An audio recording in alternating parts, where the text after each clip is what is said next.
Oke, kita akan membahas tentang menghargai peninggalan sejarah, ya. Kenapa kita perlu mempelajari ini?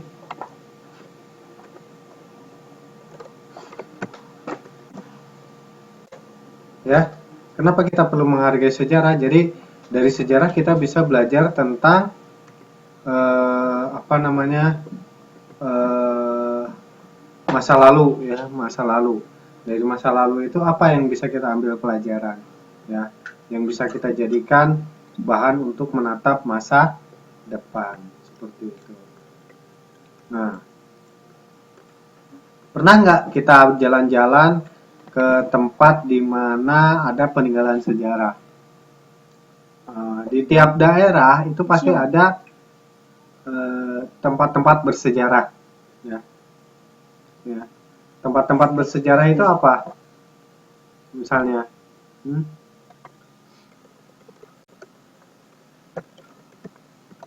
Misalnya kayak di Jawa Tengah itu ada yang namanya Candi Borobudur, kemudian Candi Prambanan, ya. Kemudian kalau di Jawa Barat itu ada yang namanya Candi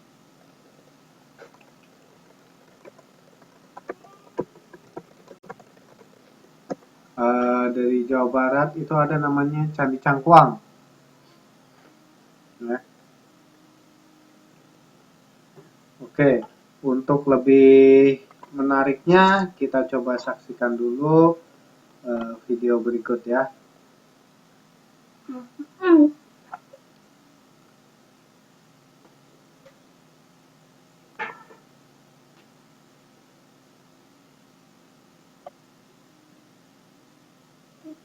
Oke. Uh,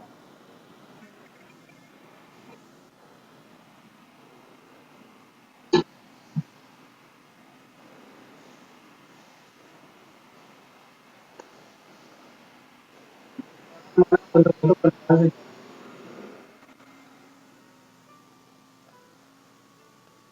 ada peninggalan sejarah yang berbentuk tulisan, yaitu prasasti, ya.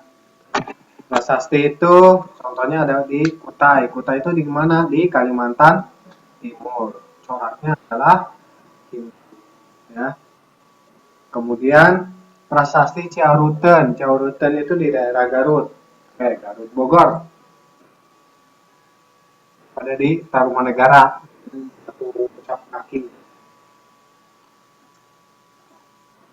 Bercorak Buddha ada di Sriwijaya, Sumatera. Kita kenal ada kitab Sutasoma peninggalan kerajaan Majapahit.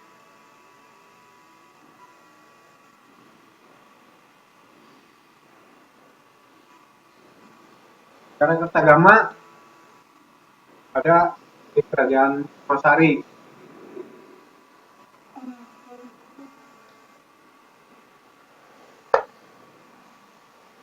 Candi bercorak Buddha di Borobudur dibilang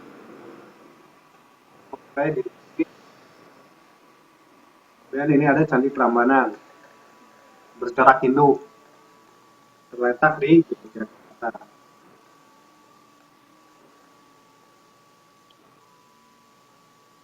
Nah, benteng Marlborough jalan masa jajahan Inggris terletak di Bengkulu.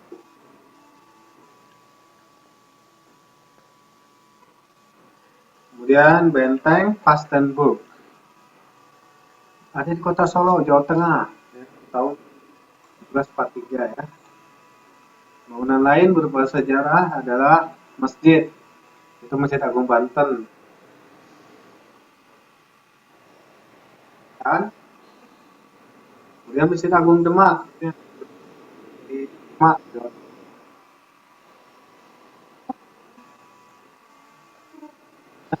Kalau sana atau Keraton Yogyakarta, kemudian Solo, ya.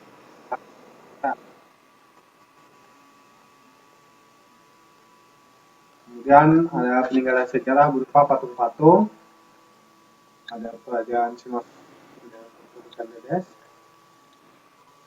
kemudian lainnya patung Ganesha ditemukan di Yogyakarta. Buddha tidur terletak di Mojokerto, dibuat dari perunggu.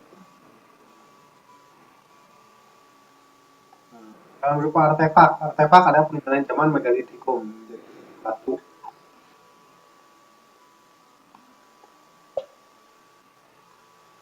Kemudian keramik ketika bangsa Islam masuk ke Indonesia seperti itu. Jadi itu adalah contoh-contoh daripada peninggalan-peninggalan sejarah. Ya. Itu ada contoh-contoh daripada peninggalan sejarah yang ada di Indonesia. Ya.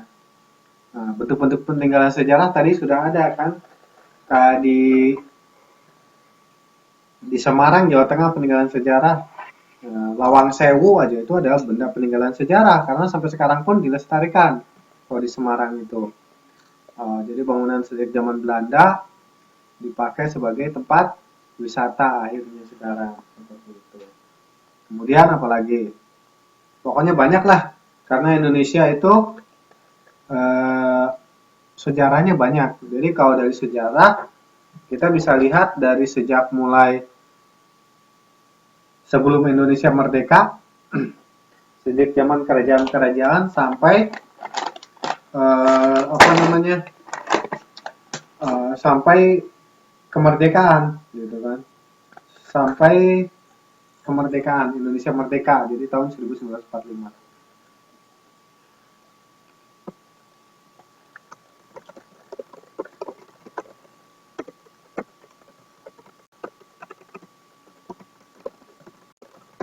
Sampai sini ada pertanyaan tidak?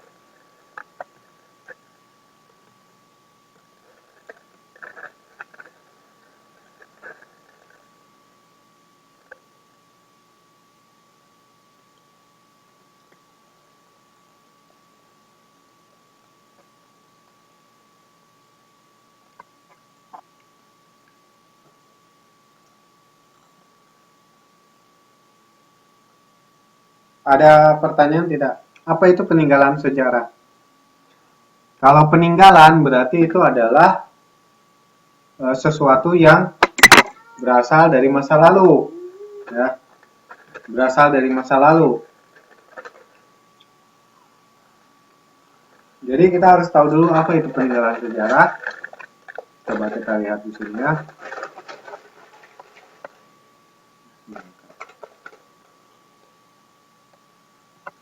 Jadi ini peninggalan sejarah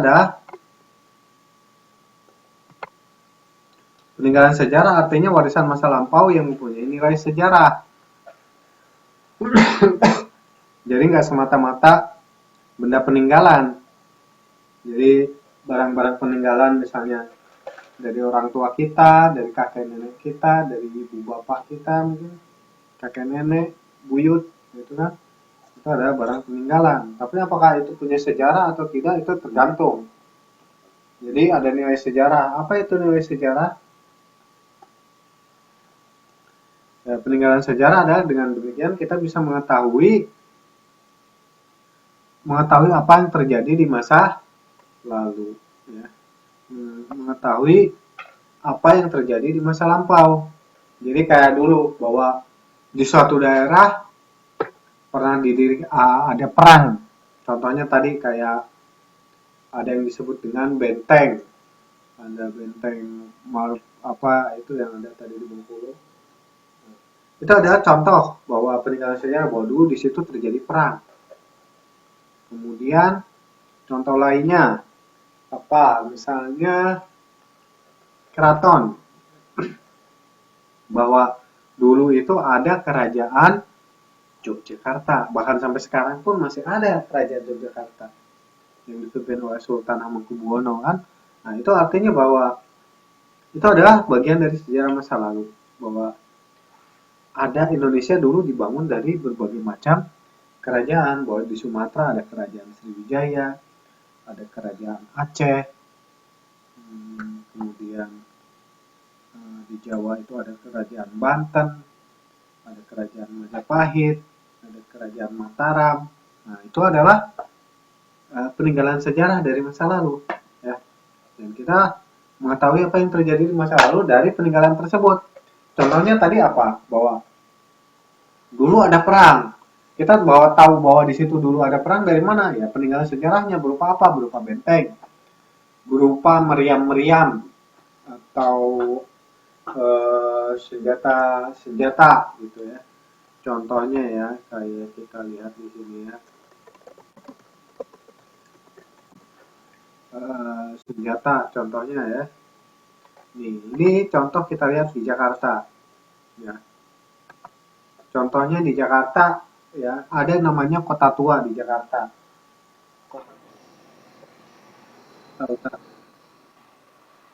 Ini ada namanya Meriam Sijagur. Jadi Sijagur ini buat nah, jadi Fathahillah Square. Jadi di daerah Jakarta Utara, Tanjung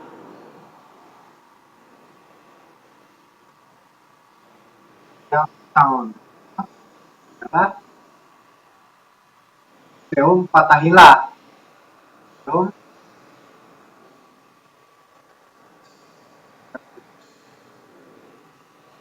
dipakai untuk berperang. Dipakai untuk berperang antara VOC Belanda yang Betawi.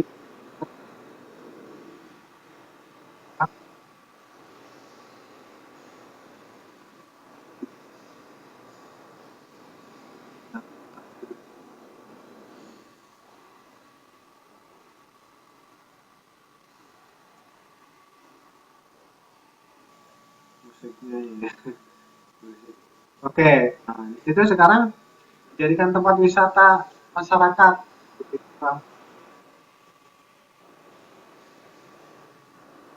Kapital adalah kunjungannya di kantor posnya. Nah, pun kita lihat gedung kantor pos itu adalah gedung bangunan tua yang ditinggalkan zaman Belanda.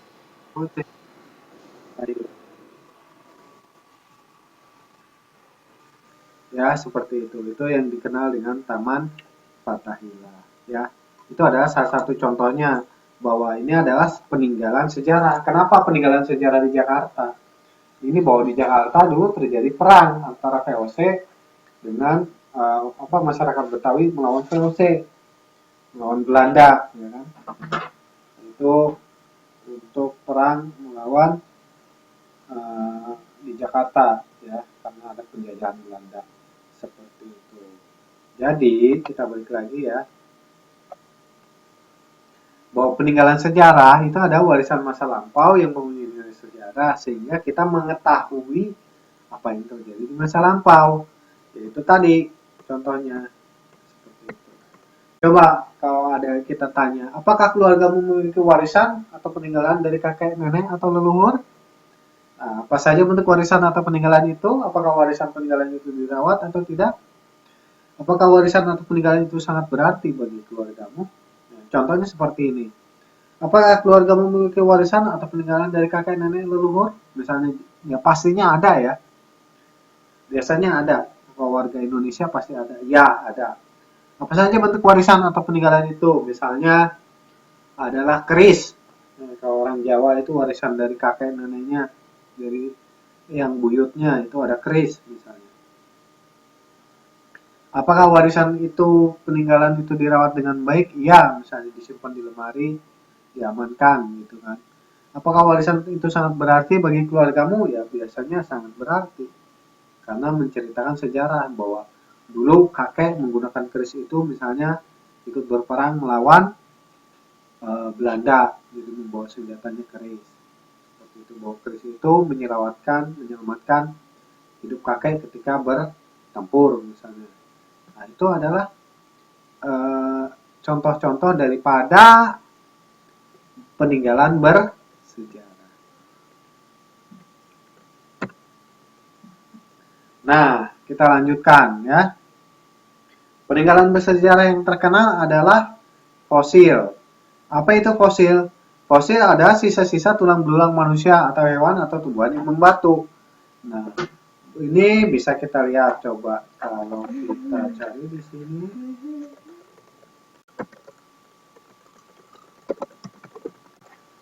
Ya, coba kita cari di sini. Oke, kita lihat video di sini ya.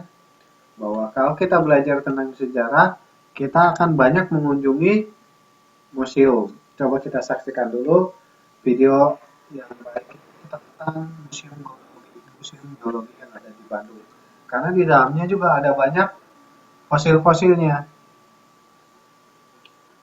Kurang lebih ada 5 menit kita saksikan.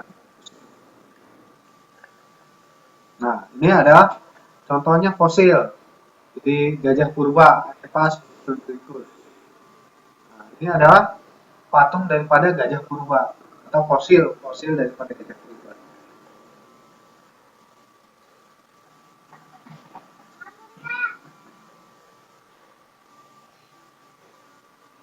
Nah, selanjutnya ini adalah fosil kerbau purba.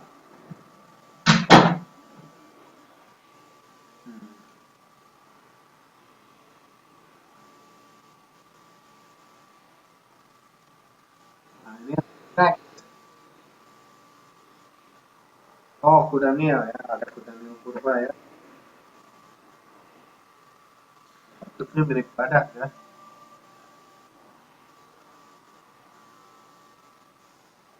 Dan ada T-Rex. Kalau yang suka nonton dinosaurus, di sini ada.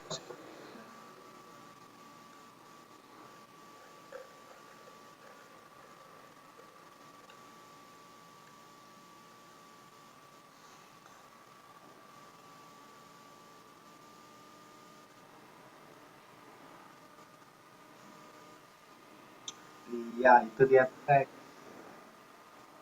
Jadi ini ya, contoh daripada fosil ya.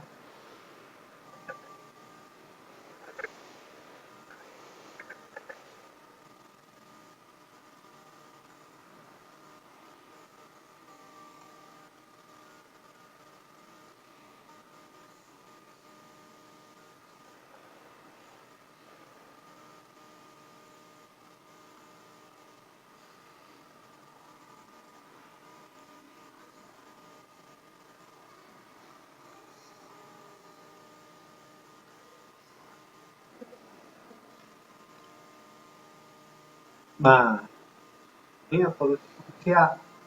Nah, jadi tengkorak-tengkorak manusia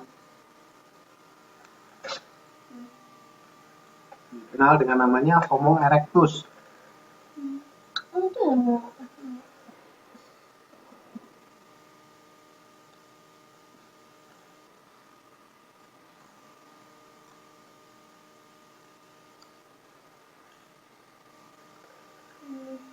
Homo sapiens.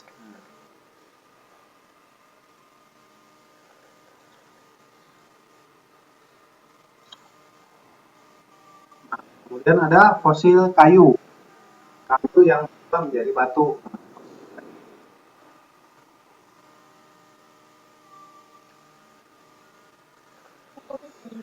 Ya, karena batu makin lama makin keras. Berubah jadi fosil.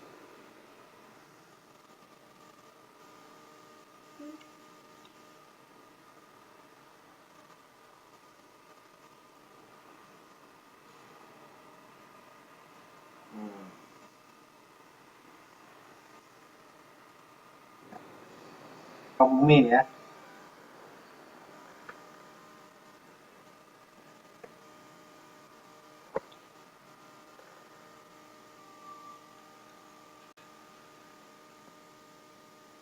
Ya, itu tadi adalah bagian dari museum geologi ya. Nah, karena di sana ada kita belajar tentang fosil. Tadi di Museum Geologi di sini disebut ada fosil-fosil manusia dan fosil-fosil binatang.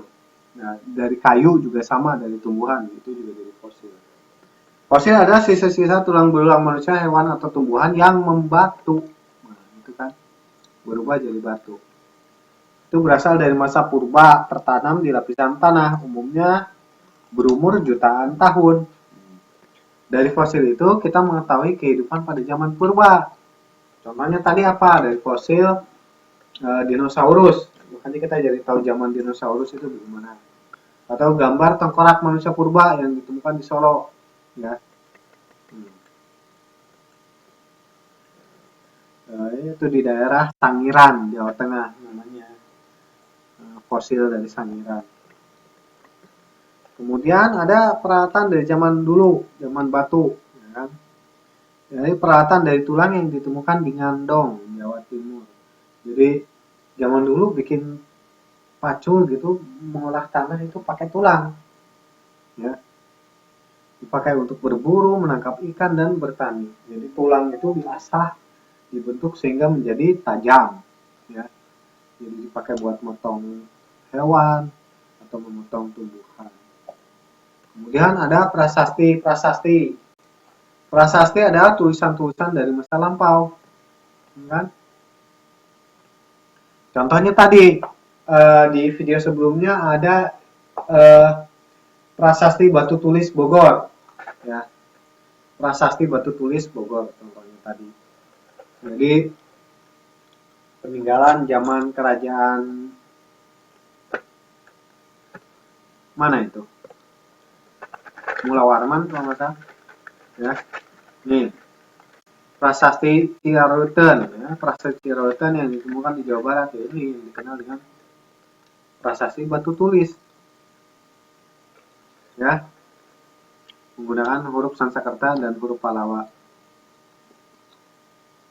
Jadi ini, maka prasasti Ciaruten, ya, itu ada di Bogor. Ya, di Bogor, Jawa Barat. Kemudian patung-patung arca, nah, ini tadi juga sudah disebut banyak sekali, ya. Patung Kertarajasa Jayawardana atau Raja Wijaya itu Raja Majapahit yang pertama. Ada juga patung-patung berupa binatang yang bisa dibuat dari batu, perunggu atau kayu dan emas. Kemudian bangunan yang punya nilai sejarah macam-macam mulai dari candi, gedung, tempat ibadah, benteng, istana, tugu, monumen, dan makam. Candi adalah bangunan kuno yang terbuat dari susunan batu. Candi didirikan sebagai tempat melaksanakan upacara keagamaan. Candi ada yang candi bercorak Hindu, ada candi bercorak Buddha. Gitu. Itu tadi kita lihat di video ada contohnya, ada Candi Borobudur dan Candi Prambanan. Gedung-gedung banyak yang punya nilai sejarah. Tadi udah kita lihat Museum Fathahillah di Jakarta, Gedung Sophia, Gedung Sumpah Pemuda, Gedung Proklamasi di Jakarta juga. Nah, tempat ibadah juga bersejarah. Contohnya tadi Masjid Agung Demak, kemudian Masjid Agung Banten, kemudian Gereja Katedral Jakarta, dan Pura Besakih di Bali. Benteng adalah bangunan yang digunakan untuk mempertahankan diri dari serangan musuh. Benteng yang di Indonesia kebanyakan dari peninggalan Belanda, Portugis, dan Spanyol. Ada Benteng Dorstede di Maluku, Benteng Malbruk di Bengkulu, dan Benteng Vredenburg di Jogja. Yogyakarta pun ada benteng.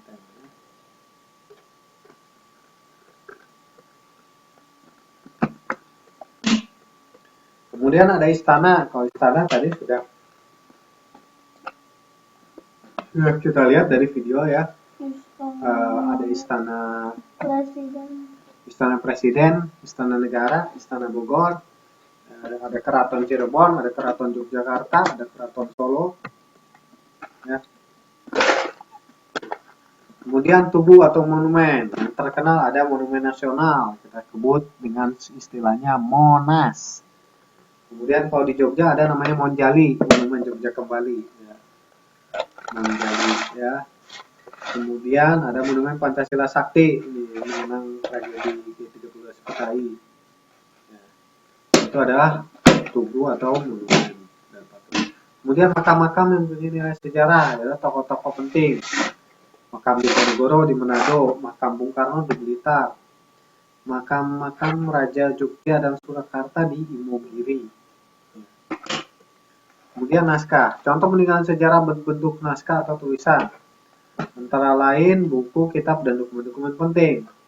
Contoh buku peninggalan sejarah antara lain kitab Kertanegara, kitab Mahabharata, kitab Sutasoma. Tadi di video sudah kita lihat ya, sudah ditampilkan gambarnya.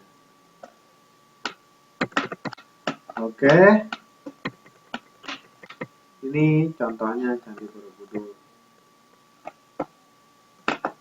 Sampai sini jelas? Ada pertanyaan?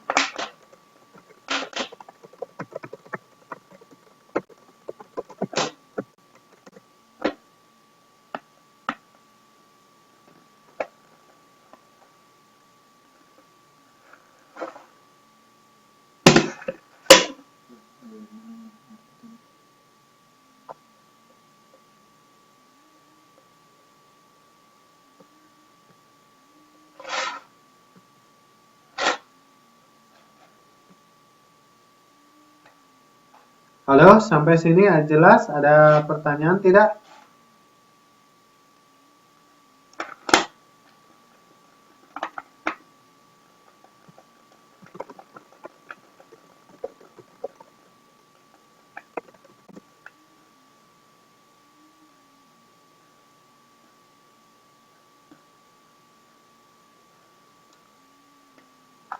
Silakan. Kalau ada pertanyaan.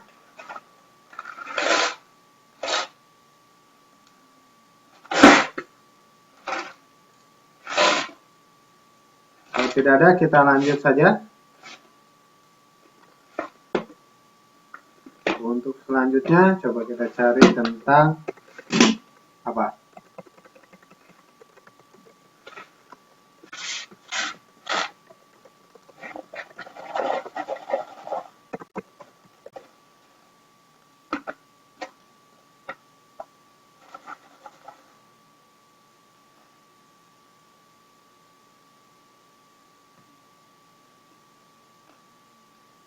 Oke ya, coba kita saksikan ini sebuah film dokumenter tentang sejarah Indonesia ya.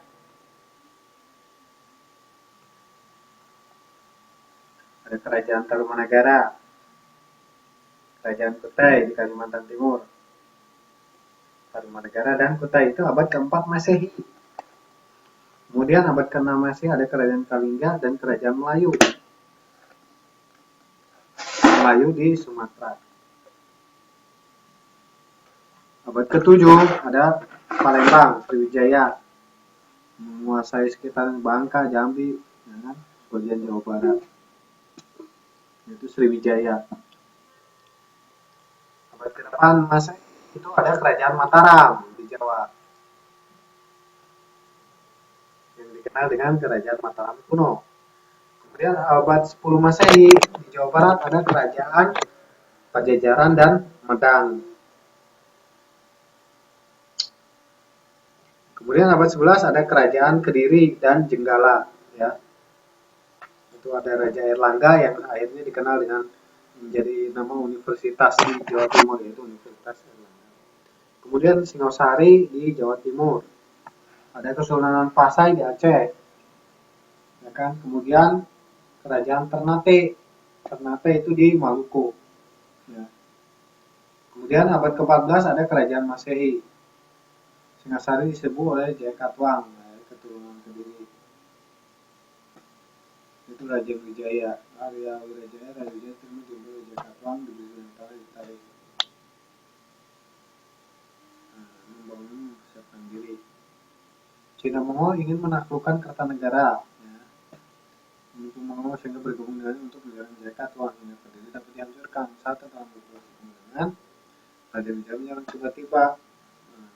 1290 Masehi, Majapahit berdiri. Kemudian Hayam Wuruk bersama Patih Gajah Mada menjalin politik persatuan Nusantara.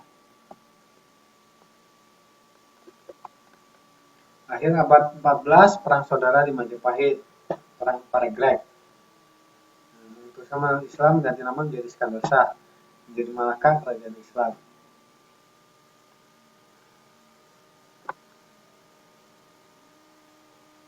Abad 15, masa kemunduran Majapahit dan runtuh pada awal abad 16. Dan muncul Demak sebagai kekuatan baru mengisi Majapahit. Kekuatan Aceh muncul membentuk Kesultanan Aceh. Ini abad 15 Masehi ya. 15 Masehi ada 7 kerajaan: Aceh, Pasai, Malaka, Pajajaran, Demak, Goa, dan Ternate.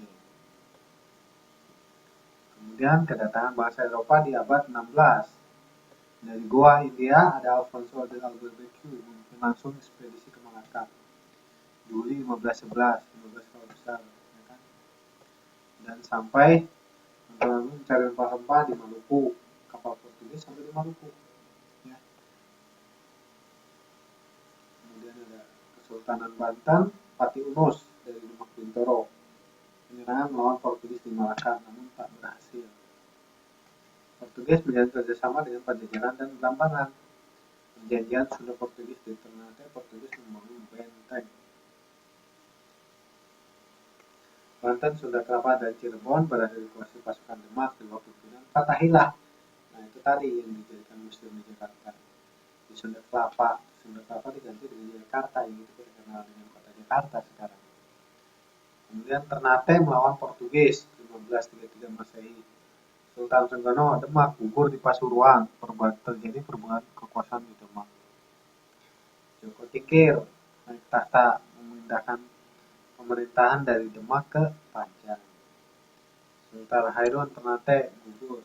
Ini adalah Mataram Islam abad 16. Sultan Aceh memperoleh kekuasaan melawan monopoli Portugis. Kekuasaan Demak Panjang diserahkan ke Adipati Mataram yaitu Sutowijoyo, Panembahan Senopati Inalogo Saidina Ponorogo. Ya. Mataram itu yang sekarang jadi Yogyakarta ya. Portugis, Belanda, Inggris. Keberhasilan Portugis berperang berharga rempah-rempah di timur sampai ke negara Eropa lain, Belanda, Inggris, dan Prancis. Akhirnya mereka berdatangan. Ya. Kongsi dagang Belanda VOC, Verenigde Oost-Indische Company. Inggris dengan East India Company sampai di Aceh. VOC pusat perdagangannya di Banten, namun tak menentukan karena usaha dengan perdagangan Jerman dan Inggris. Armada VOC bersekutu dengan itu tangan Portugis di Ambon. Jakarta diudah menjadi Batavia oleh Belanda. Jan Pieterszoon Coen menyerang Banten. Belanda mencapai kemajuan militer untuk hegemoni keniagaan di Nusantara. Ini udah abad 17 Masehi. Dengan kos-kos penting kemajuan militernya, VOC telah menguasai Nusantara dan ada politik adu domba. Pertikaian politik pada kerajaan-kerajaan di Nusantara dimanfaatkan. Portugis dan VOC seperti itu ikut campur dalam politik kerajaan-kerajaan, menunjukkan berbagai peperangan melawan VOC. Ada Pati Unus, ada Sultan Bagulah, Hasanuddin, Iskandar Muda, Fatahillah, Sultan Agung, semuanya berjuang melawan VOC. VOC dibubarkan pada 1799 Masehi akibat korupsi pegawai tidak mampu mengelola monopoli. VOC diambil oleh pemerintah Belanda yang menjadi Republik Batavia ya, tahun 1800 ya, awal 1800 Masehi. Belanda kalah perang, Prancis menguasai Belanda.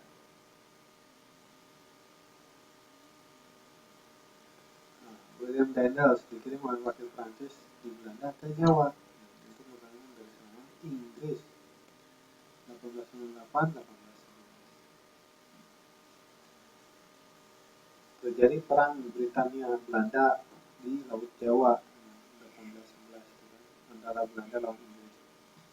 September Belanda menyerah kepada Inggris 1888. Raffles, wakil Britania di Jawa, diangkat menjadi gubernur jenderal di Jawa. Raffles ya.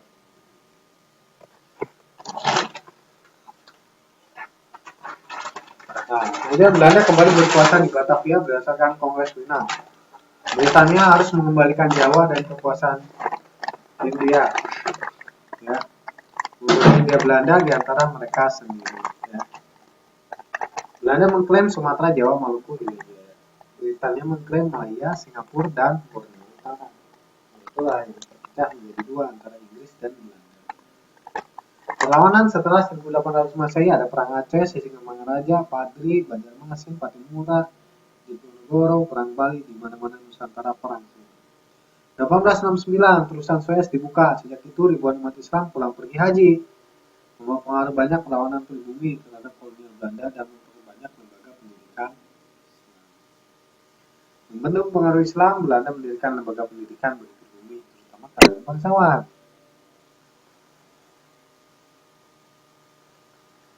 Stafford-Bronje sebagai penasihat Hindia Belanda menamakan Persatuan Kesatuan Indonesia Belanda dan Ikatan Pax Nederland. Ditempuh dengan pendidikan Barat yang merupakan alat penting mengurangi dan mengalahkan pengaruh Islam. Nah, disinilah kenyataan berkata lain lulusan dari pendidikan Belanda menjadi orang yang gigih dan memperjuangkan kemerdekaan dari Belanda. Siapa saja tokoh-tokohnya? Ya, itu kita lihat. 1941 perang Pasifik di mana Jepang ikut terlibat. Angkatan perang Jepang dalam singkat menguasai. 42 Jepang menginvasi wilayah Indonesia. 44 Jepang semakin terdesak oleh pasukan Sekutu. 15 Agustus 45 Jepang menyerah tanpa syarat kepada Sekutu setelah dibom atom. 17 Agustus 45 Proklamasi Kemerdekaan Indonesia.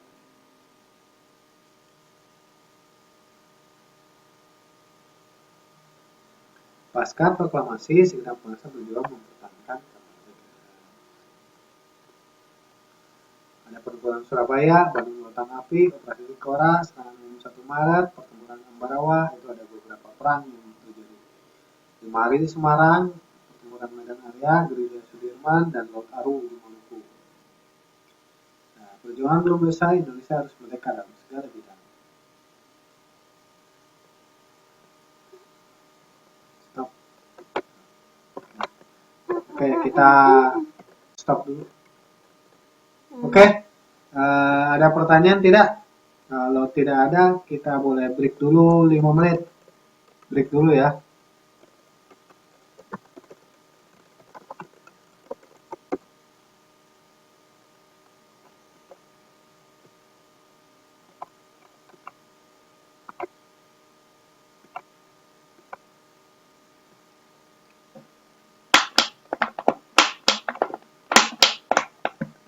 Kalau tidak, kita istirahat dulu ya. 5 menit. 5 atau 10 menit.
tidak dagang di musola.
Oke, kita lanjut lagi ya.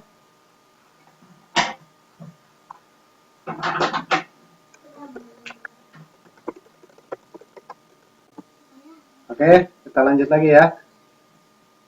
Nah,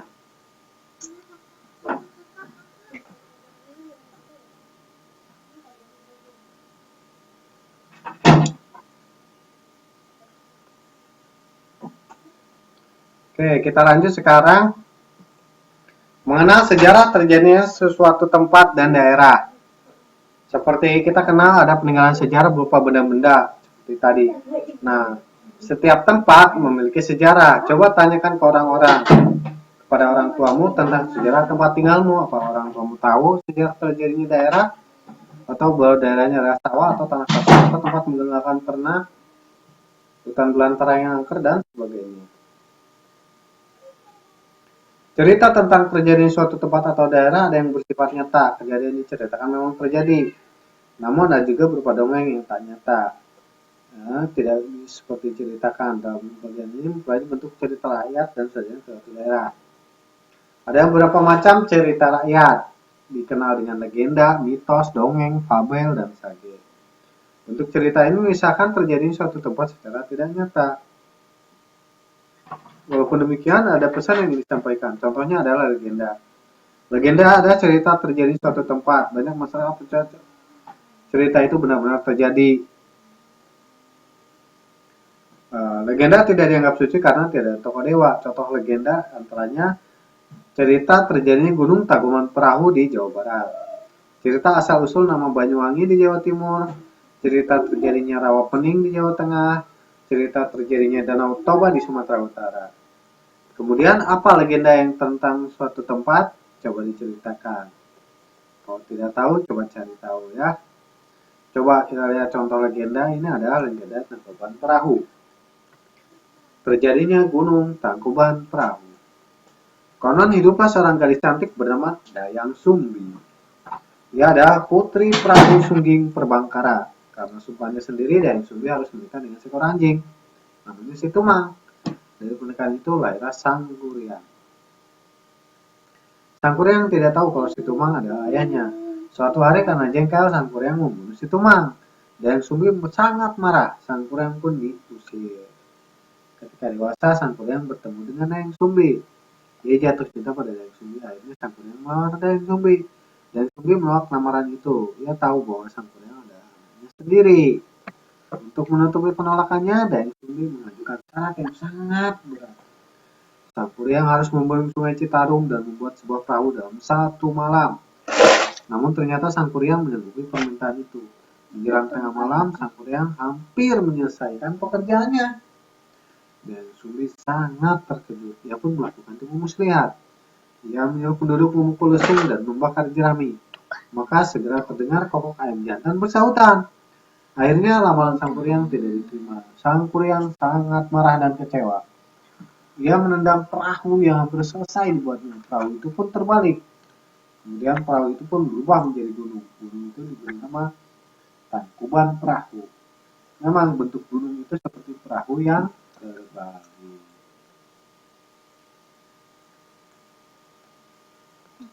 Apa pesan dari cerita atas?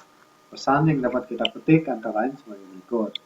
Jangan sembarangan mengucapkan sumpah atau ujar-ujar. Tidak mungkin seorang anak menikah dengan ibunya sendiri. Yang berikutnya adalah mitos. Mitos adalah cerita yang dipercaya benar-benar terjadi, dianggap suci dan memiliki tokoh dewa. Contohnya asal-usul Candi Prambanan, asal-usul Selat Bali. Nah, mitos mengenai candi asal-usul Candi Prambanan. Terjadinya Candi Prambanan. Pada zaman dahulu berdirilah sebuah kerajaan di Pengging. Sang raja mempunyai seorang putra. Nama putranya itu adalah Bandung Bondowoso. Bandung Bondowoso adalah seorang pemuda yang gagah dan sakti. Di Prambanan juga berdiri sebuah kerajaan. Rajanya bernama Ratu Boko. Ratu Boko mempunyai seorang putri yang sangat cantik. Nama putri itu Roro Jonggrang. Kerajaan Pengging dan Prambanan bermusuhan. Terjadi peperangan hebat antara dua kerajaan itu. Awalnya kerajaan Pengging kalah. Bandung Bondowoso maju ke medan perang. Pengging dapat mengalahkan Prambanan. Badung Bondowoso berhasil membunuh Prabu Poko. Saat masuk istana Prambanan, Badung Bondowoso melihat Roro Jonggrang. Badung Bondowoso langsung jatuh cinta. Badung Bondowoso ingin memperistri Roro Jonggrang, namun Roro Jonggrang tidak mau diperistri. Ia tidak mau diperistri oleh pembunuh ayahnya. Badung Bondowoso terus memaksa. Akhirnya Roro Jonggrang mau diperistri dengan satu syarat. Ia minta dibuatkan 1000 candi dan 2 sumur yang sangat dalam, satu mengalir. Badung Bondowoso menyanggupi syarat itu. Badung Bondowoso minta bantuan makhluk halus untuk membangun 1000 candi. Mereka segera bekerja keras setelah matahari terbenam. Dengan cepat berdirilah candi-candi yang megah. Pada tengah malam, dengan satu candi yang belum berdiri, Roro Jonggrang terkejut melihat hal tersebut. Ia mencari akal untuk menggagalkan usaha Badung Bondowoso. Roro Jonggrang membangunkan gadis desa, mereka disuruh menumbuk padi sambil memukul lesung, maka ayam jantan berkokok saut-sautan. Mendengar ayam jantan berkokok, makhluk halus segera melakukan pekerjaannya. Mereka menyangka sebentar lagi matahari akan terbit, maka gagallah Badung Bondowoso mendirikan 1000 candi. Badung Bondowoso sangat marah karena ditipu oleh Roro Jonggrang. Dikutulah Roro Jonggrang menjadi arca batu. Jadilah Roro Jonggrang arca besar di Candi Prambanan. Candi Prambanan sering juga disebut Candi Roro Jonggrang. Oke, itu adalah mitos. Yang berikutnya adalah dongeng. Dongeng adalah cerita yang tak pernah terjadi dalam kehidupan nyata. Biasanya berupa cerita tentang keajaiban atau kesaktian, misalnya dongeng Jakartarup, Timun Emas, Bawang Putih Bawang Merah, dan sebagainya. Seringkali peristiwa dalam dongeng tidak masuk akal. Dongeng Bawang Putih Bawang Merah, misalnya dongeng ini menceritakan 2 anak, Bawang Putih dan Bawang Merah. Sifat keduanya bertolak belakang. Bawang Merah jahat dan Bawang Putih baik hati. Bawang Putih selalu disakiti oleh Bawang Merah. Suatu ketika datang pangeran dari kerajaan. Pangeran ini mempersulit Bawang Putih menjadi istrinya. Dongeng ini berasal dari daerah Betawi atau Jakarta. Kemudian ada yang disebut dengan fabel. Fabel disebut termasuk cerita rakyat. Fabel berisi pendidikan moral. Biasanya bercerita tentang kehidupan hewan atau binatang. Dalam fabel, hewan-hewan bisa bicara seperti manusia. Kamu mengetahui cerita tentang kancil dan buaya atau kancil dan siput. Nah, itu ada contoh fabel. Sage ada cerita tentang tokoh kepalawanan. Cerita ini banyak berada di masyarakat. Tetapi sumbernya sulit ditemukan. Biasanya merupakan sumber sejarah terjadinya suatu daerah. Kita sudah mengetahui macam-macam cerita rakyat. Banyak sekali cerita rakyat yang menceritakan terjadi suatu daerah. Juga harus diingat cerita-cerita itu juga misalkan kejadian sebenarnya. Meskipun demikian, tempat yang diceritakan itu benar-benar ada. Sekarang kita membahas sejarah terjadinya suatu daerah. Dimulai dengan terjadinya Jakarta.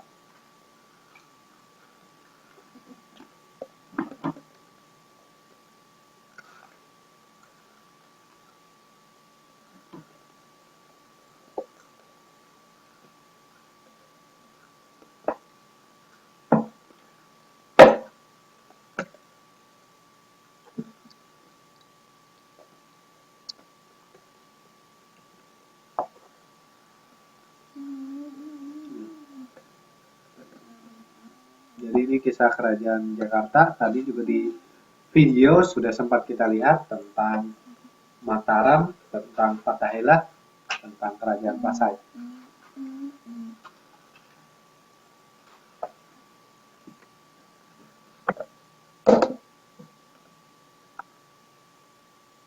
Di Banten, Fatahillah menyebarkan ajaran Islam. Kemudian dia pindah ke Demak.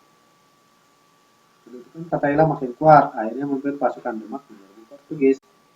Terjadi pada tanggal 22 Juni 1527. Maka dari itu diperingatilah sebagai hari lahir kota Jakarta. Biasanya bulan Juni tanggal 22 itulah ada yang disebut dengan Jakarta Fair.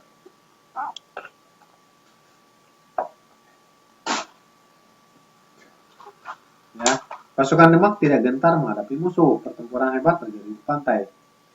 Pasukan Demak berjuang dengan gagah berani. Mereka berjuang sampai titik darah penghabisan. Tiap tinggal tanah mereka bertahan. Semangat untuk mengusir penjajah dari tanah air membakar dada pasukan kerajaan Demak.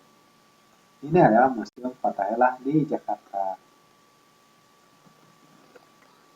Museum ini diabadikan untuk menghormati Pangeran Fathahillah yang biasa mendirikan kota Jakarta.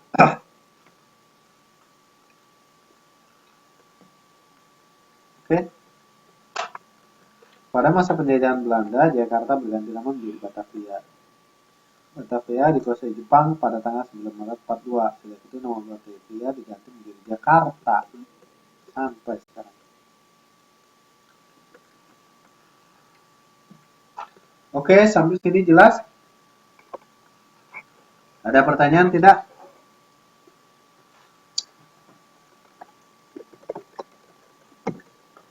Jelas ya?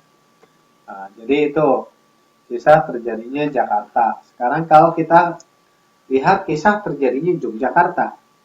Ya, Yogyakarta adalah kesultanan yang dulunya bergabung dengan Surakarta. Pada waktu itu ibu kota Mataram adalah Kertasuro. Kertasuro terletak sekitar 10 km sebelah barat Surakarta atau Solo. Tahun 1742 kerajaan Mataram jatuh karena sebuah pemberontakan. Raja yang memerintah waktu itu adalah susunan Pakubuwono II. Raja dan seluruh anggota kerajaan melarikan diri ke Surakarta. Pusat pemerintahan beralih ke Surakarta. Waktu itu kerajaan Mataram belum pulih benar. Raden Mas Said melancarkan pemberontakan. Sebenarnya Raden Mas Said ada kemenakan raja sendiri. Kerajaan Mataram menjadi kacau balau. Pangeran Mangkubumi mengajukan diri membantu mengatasi kekacauan. Pangeran Mangkubumi adalah adik raja sendiri. Bantuan Pangeran Mangkubumi tidak disetujui seorang pejabat kerajaan. Pangeran Mangkubumi merasa kecewa. Dia bergabung dengan Raden Mas Said. Dua pimpinan Raden Mas Said, pasukan pemberontak menyerbu Surakarta. Raja Mataram terdesak. Raja kemudian meminta bantuan kolonial Belanda untuk mengadakan pemberontakan. Pemberontakan ini dapat digagalkan berkat bantuan tentara kolonial Belanda. Pada tahun 1752 pemberontakan berkembang lagi. Pemberontakan berakhir dengan adanya perjanjian tanggal 15 Februari 1755. Nama perjanjian ini yaitu Perjanjian Giyanti. Berdasarkan perjanjian ini, kerajaan Mataram dibagi menjadi dua. Ada Mataram Surakarta Hadiningrat dan Mataram Ngayogyakarta Hadiningrat. Susunan Pakubuwono III menjadi Raja Mataram Surakarta Hadiningrat dan Pangeran Mangkubumi menjadi Raja Mataram Ngayogyakarta Hadiningrat. Sebagai raja ia bergerak Sultan Hamengkubuwono ke-1. Untuk sementara Sultan Hamengkubuwono I tinggal di Ambar Ketawang. Mencari tempat yang cocok untuk mendirikan pusat kerajaan. Para penggawa akhirnya menemukan sebuah hutan namanya Gariji Tawati. Terletaknya tak jauh dari Beringin. Di sana kemudian didirikan pusat kerajaan. Tapi kerajaan yang baru ini belum memiliki nama. Apa nama kerajaan baru ini? Pangeran Mangkubumi dipercaya sebagai jemaah Dewa Wisnu dalam wujud Krishna. Sebelumnya Dewa Wisnu menjelma menjadi Sri Rahma. Raja Sri Rahma tinggal di kerajaan Ayodhya. Itu cocok jika kerajaan baru sebelum Ayodhya atau disebut juga Ayodhya. Para pengikut Pangeran Mangkubumi berhak kerajaan baru ini amat tentram damai sejahtera. Sebabnya namanya Ayodhya dipenuhi dengan kata kerajaan banyak. Demikianlah diberi nama Yogyakarta. Nah, perkembangannya orang menyebut kerajaan ini dengan nama Yogyakarta.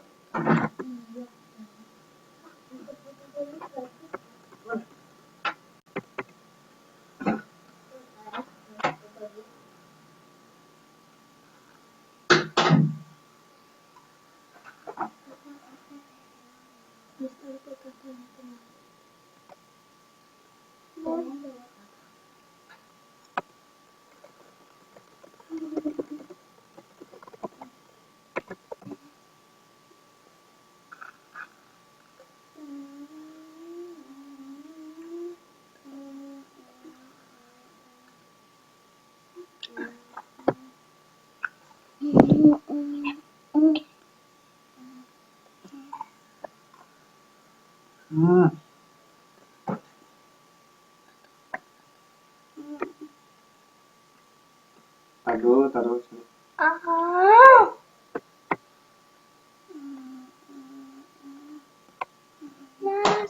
Ya. Jadi kita akan menghargai peninggalan sejarah. Bagaimana caranya menghargai peninggalan sejarah itu?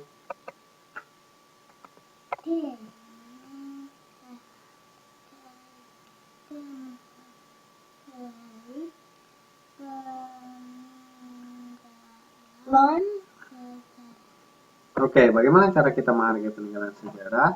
Aku tahu. Caranya? Caranya ya gimana ya?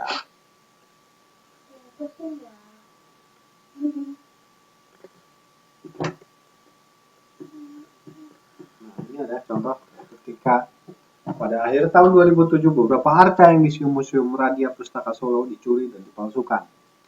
Arca-arca yang asli dibuatkan tiruannya. Kemudian arca yang asli diambil dan dijual. Bagaimana perasaan mendengar berita ini? Bolehkah kita menjual benda-benda purbakala? Apakah dalam kasus itu benda peninggalan sejarah sudah dihargai? Kasus di atas menunjukkan peninggalan sejarah kurang dihargai. Benda purbakala tidak boleh diperjualbelikan, apalagi untuk mencari keuntungan pribadi. Seharusnya benda-benda peninggalan sejarah dihargai. Bagaimana caranya? Mari kita beberapa penghargaan terhadap benda-benda peninggalan sejarah. Yang pertama adalah merawat dan menjaga benda-benda peninggalan sejarah. Banyak benda peninggalan sejarah berusia ratusan atau ribuan tahun. Tak heran benda-benda tersebut rapuh bila tak dirawat dengan baik bisa rusak dan hancur. Merawat benda peninggalan sejarah tugas kita semua. Bagaimana cara merawatnya? Yaitu membangun museum untuk menyimpan. Kemudian menjaga dan merawat daerah-daerah cagar budaya. Daerah cagar budaya biasanya terdapat banyak benda peninggalan sejarah. Turut menjaga agar benda-benda peninggalan sejarah tidak dirusak. Benda-benda peninggalan sejarah harus diamankan dari tangan-tangan jahil. Kemudian bagaimana kita menghargainya dengan mengunjungi tempat-tempat peninggalan sejarah. Jadi kita bisa berjalan-jalan ke museum, ya kan? Misalnya ke candi, makam pahlawan, monumen, dan istana. Yang ketiga adalah menggunakan benda-benda peninggalan sejarah secara benar. Maksudnya bagaimana? Ya, sebagai penelitian. Ya. Boleh dikunjungi, peninggalan sejarah bukan milik pribadi, tidak boleh dimanfaatkan untuk kepentingan pribadi. Ya, tidak boleh memperjualbelikan benda-benda peninggalan sejarah. Selesai. Kita sudah sampai di rangkuman.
Oke ya, sambil kita saksikan video tentang Museum Indonesia yang ada di Jakarta atau dikenal dengan Museum Gajah.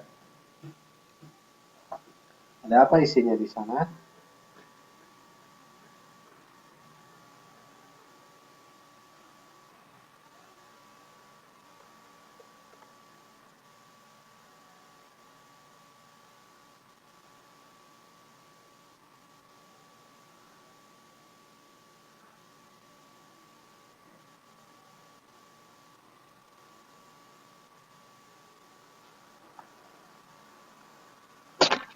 Nah, ini adalah Museum Gajah.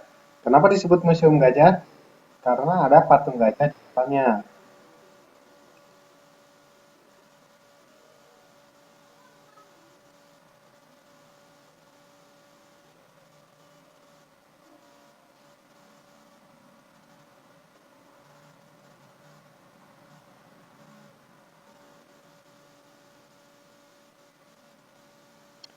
kemudian ada meriam.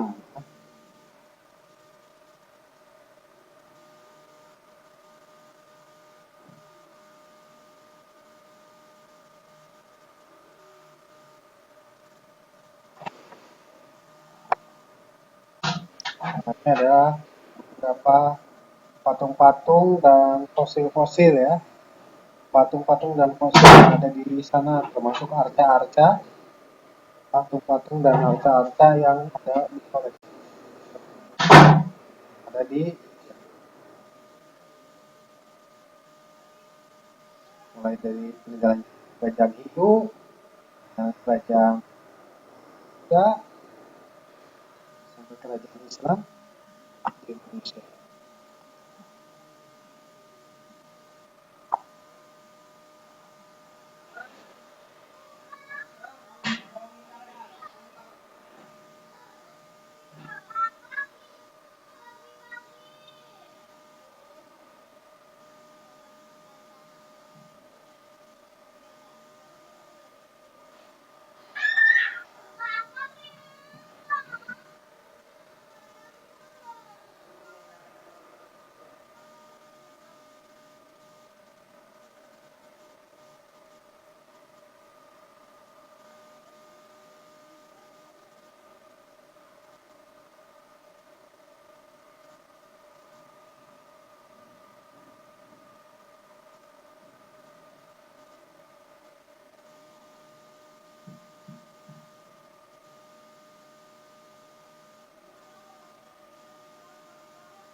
Oke, jadi itulah pelajaran kita pada malam hari ini, yaitu mengenal sejarah terjadi suatu tempat, bentuk-bentuk peninggalan sejarah, dan juga menghargai peninggalan sejarah.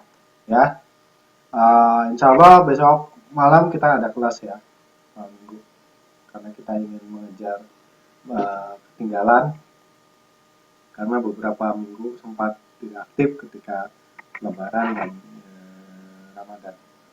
Oke, pertemuan kita pada malam hari ini kita cukupkan sampai di sini dulu. Terima kasih atas perhatiannya. Assalamualaikum warahmatullahi wabarakatuh.